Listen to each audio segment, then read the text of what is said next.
Women podcast. For your career and your life, no matter what business you're in. Hello and welcome to a brand new episode of the Northern Power Women podcast. I'm Sam Walker in sweltering Arizona. She's Simone Roche in balmy Liverpool. We're back with you for another week to talk about life, career and everything in between. On the way, I want to tell you, Simone, the result of 1 year of Zoom on men. There's been a big effect on men from using Zoom. We'll get to that. Should we start off with some good news, bad news of the week and things that have been going on in our lives? You've had a fantastic week. Oh, it's been amazing. Just before we start, a big thanks to Advita last week, who was amazing woman. Love her. A brilliant co-pilot, if you like. Yes. So big high five to tee off the pod with Advita. But you know what? This week, my whole week has been humans and hugging and ghost walks and post-it notes and wine and a few more hugs. And you know what? Amazing to have. We had a big strategy meeting last week, but actually that meant many of my newly formed assemble team or COVID formed, I suppose, although that sounds really wrong, came together to there Liverpool to swap ideas, chew the fat, socialise. It was fantastic. It's really important to point out, you have never met two of these team members who you met in the flesh for the first time. And I think that's how so many teams have come together over to COVID. You've met people, you've got to work with them, you've formed relationships with them, you've never actually met them. And that's what you did. And yet this week, you met Gina and Philly. Yeah, Gina, Philly, Javier, and also Lucy. We've got an intern that started as well. But amazing. Yeah, Gina and Philly were up in Liverpool for the whole week. They brought the sunshine with them. Who knew it was raining in the south and fantastic up here? But do you know what? One of the talking to the team about it, and it was brilliant because, you know, of the other members of the team hadn't met those members either. So yeah, it was, exactly. you know, so the whole thing was fantastic. But it was really, you know, talking with Gina and Philly throughout the week, because obviously they were here all week in the office. So it very much meant like a sort of the ultimate new ways of working, if you like. But yeah, it's funny because Gina's reflections were, actually, it's so exhausting.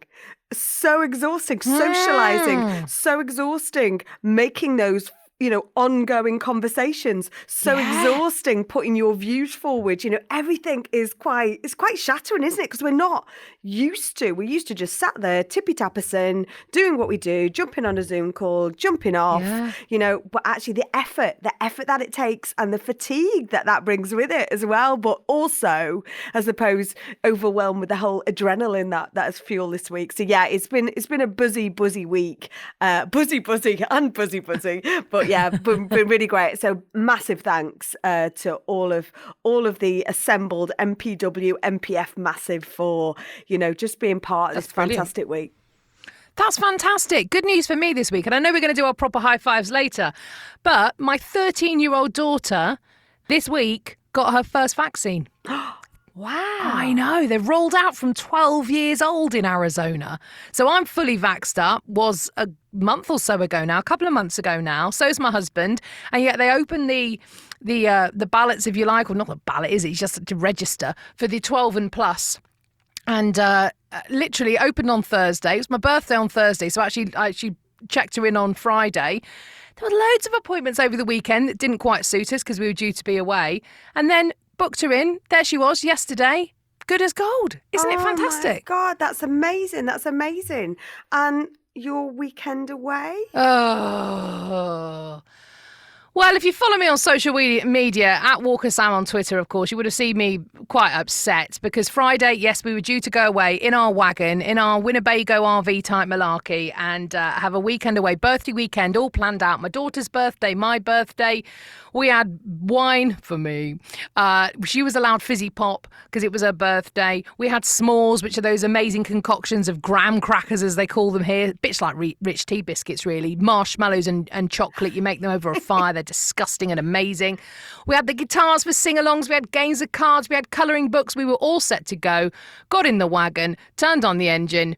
That sounds awful. What's going on? Very long story short, over the next hour of panicking, we realise someone has come onto our driveway, slid under our RV, our motorhome, and stolen our catalytic converter.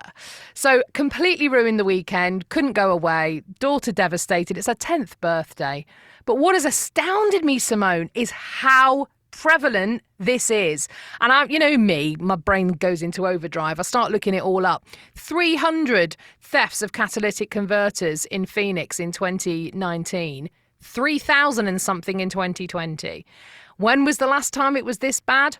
After the recession in 2007-8. So, I mean, it's clearly a pattern. It's very clear why this is happening. But I posted on my little social media site here next door and had hundreds and hundreds of responses. People taking their parents into hospital, coming out and finding that someone had stolen the catalytic converter from their car in the car park of the hospital.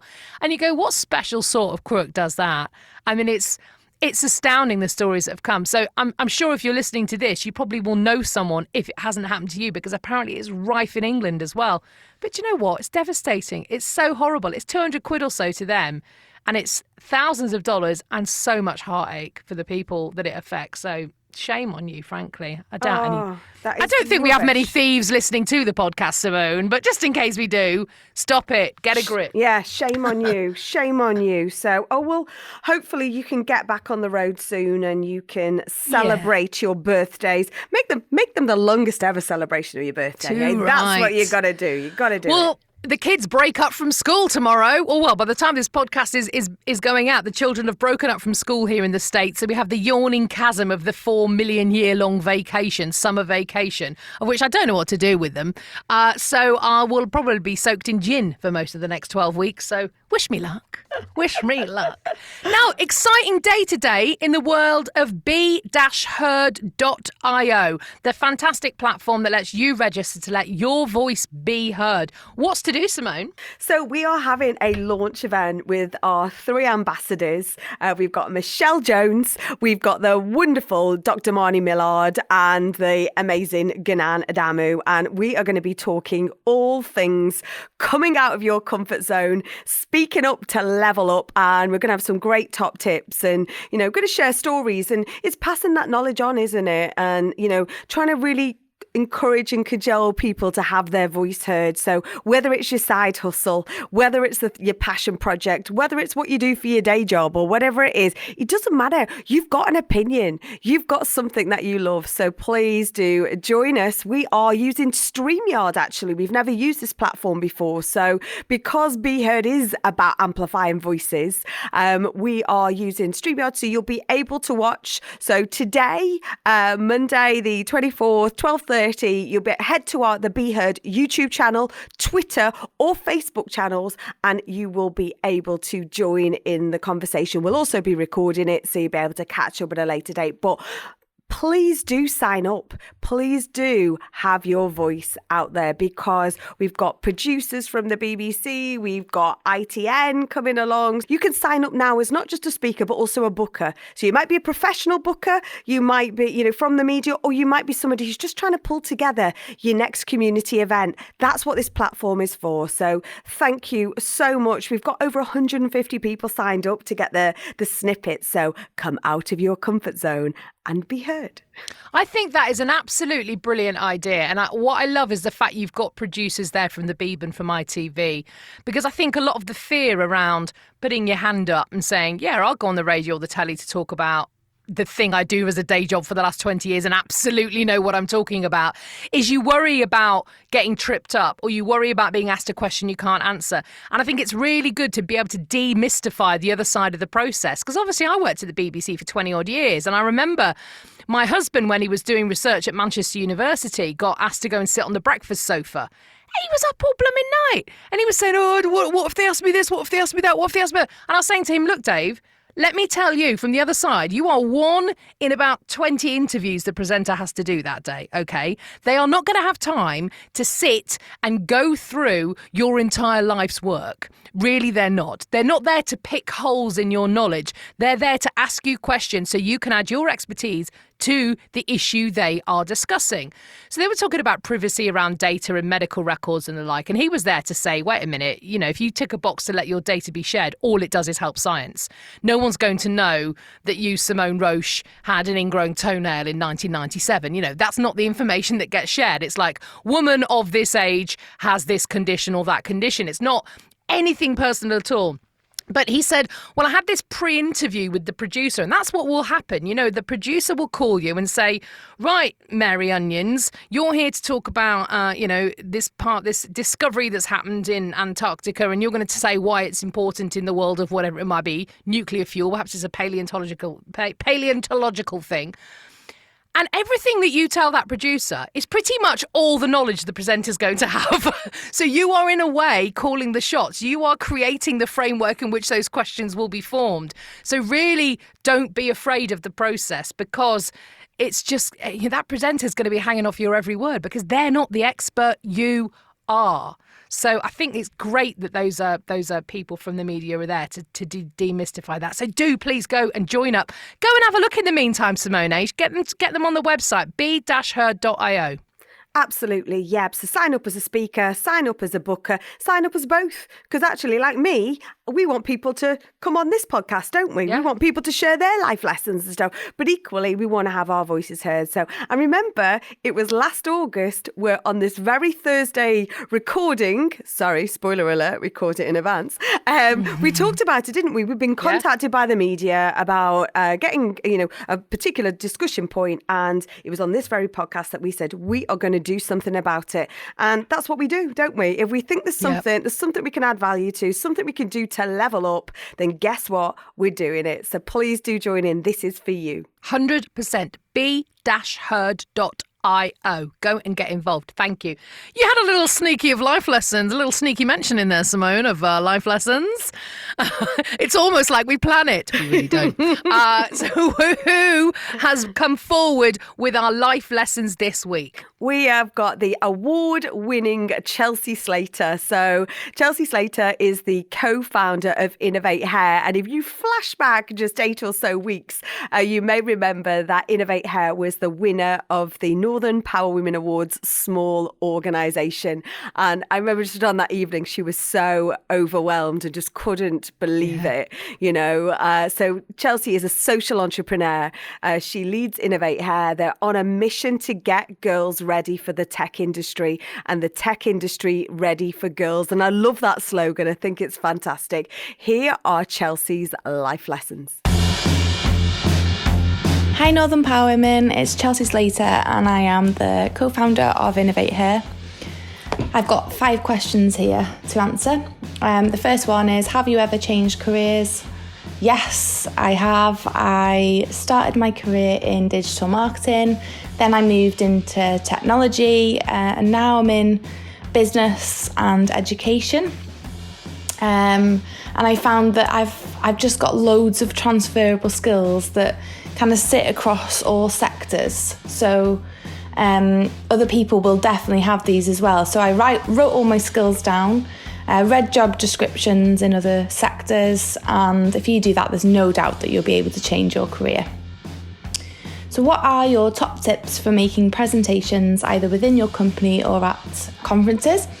I love creating presentations. It's my favourite part of my job. I love how you can get someone to buy into what you do through a visual document. My top tips would be to use Canva. It's free, has brilliant templates and is so simple to use. What I'd do is write down a structure on paper first. Try not to create too many slides. I'd say probably about 10 to 12 slides is perfect. Limit text and focus on visuals. That'll add and bring your words to life. I'd make it as well really accessible. So accessibility is so important. So ask someone to look at your presentation before you deliver it, or maybe a few people, just to make sure that it's readable. Think about people that are colourblind as well, and make sure the colours are really accessible for people to see, because you just don't know who you're going to be presenting to. How have you dealt with being overlooked, either for a project, a job or a promotion? So I often got overlooked when I was younger. I started my first community and that turned into a business when I was 23. So people used to say things like, when you have a business, you'll know what we're talking about. And they didn't know that I had one. And at networking events, people would often ignore me, or they wouldn't look at me when I was speaking or answering their questions. It was funny, really. One person who did that saw me then walk on the stage as I was a panellist at an event they had paid to be at. I dealt with it by continuing to be at events. I focused on building my confidence and resilience as well. And then when I started doing more talks, I did get a little bit more confident and people started to listen. You have the power to break stereotypes. So these people had probably never saw a young female business owner before, but now they have. So, it makes it a little bit more normal, therefore, making it better for the next person. I hope so anyway. When have you felt the fear and done it anyway? So I always get the fear, but most of all, I still am, but always was really scared of public speaking, but now it's a big part of my role. It took me probably about 5 years to overcome this. I still get sweaty palms and lots of butterflies, but now I know that that's just passion and energy and adrenaline, and the buzz that you get after it is so worth it. But something that I've done to try and manage that is prep. I prep so much now before doing a talk. I want to feel confident going in, knowing that I have practiced and I know what I'm going to say. And if I've done that, then I know that everything will be okay. Some people can wing it. And I'm guessing that after many, many years of doing it, you might be able to wing it. But I find it much harder if I'm going in winging it than I do when I've prepped a lot. So I find it much easier now. And obviously now you can deliver a lot more talks virtually. You can have your notes there. So I love that. And then finally, what's a commonly accepted rule of business that you have found not to be true? So I think it's probably changed a little bit now, but a lot of people used to say, oh, you should wear heels and get dressed up in like business traditional attire when you're going to do a talk or going to a networking event. And I completely disagree with this. I think we need to wear what makes us feel comfortable. If that's heels, absolutely fine. You do you. But often I find myself just in trainers, a blazer, my hair up. I feel much more comfortable that way, and it's not to stop me from getting an introduction or a new partner or new friendship or anything like that. So just be yourself. Thank you so much to the awesome Chelsea Slater. Do you know what I particularly loved about that? The question she chose to answer was about the top tips for presentations. And I love the fact she got technical, because that's quite often something I completely fall up on. As someone who's managed to, talk for Britain on the radio and all that everything for years, I don't get the nerves of standing up and talking. But tech-wise, I'm useless. I can't put a spreadsheet together. I try and put together a PowerPoint presentation. It's all over the shop. I loved her practical tips on that. Do you know, we talked about that in the office today, because we had humans here, and we were talking, because we've got Lucy, our new intern, we were talking about exactly that, those practical skills. Do this, 10 to 12 slides, use Canva, because you can do this on it. It's got great templates. And we talked exactly about that, and I thought that was brilliant. I love the fact that, really stood out. Do you know what? We have so many, different takes on these life lessons, and you think, you couldn't believe you can get such different takes on the questions, the 12 questions. Yeah. So, when we talk about imposter syndrome a lot, and, myth busting and unconscious bias and things like that. And, she talked about, at these networking events, she decided that she wanted to, sort of dress her own way. She didn't want the heels, but she's like, if you want the heels, wear the heels. And I love the fact that she talks about just be you. You do you. And I love that. And I just thought that whole sort of myth busting where someone's looking at her thinking, oh gosh, she's too young to be here or whatever. The next minute she takes the stage, she is heard, and off she goes. And I think just keep doing it, keep feeling that fear is what Chelsea talked about. So thank you. big, massive shout out to Chelsea this week for sharing her life lessons, and onwards and upwards for the InnovateHer massive as well. They're fantastic. And we want to hear from you because you will have your own unique answers to the questions we send. There's a whole bunch that we'll send over to you, so you don't have to think, I don't know the answer to that one. Don't do it if it doesn't speak to you.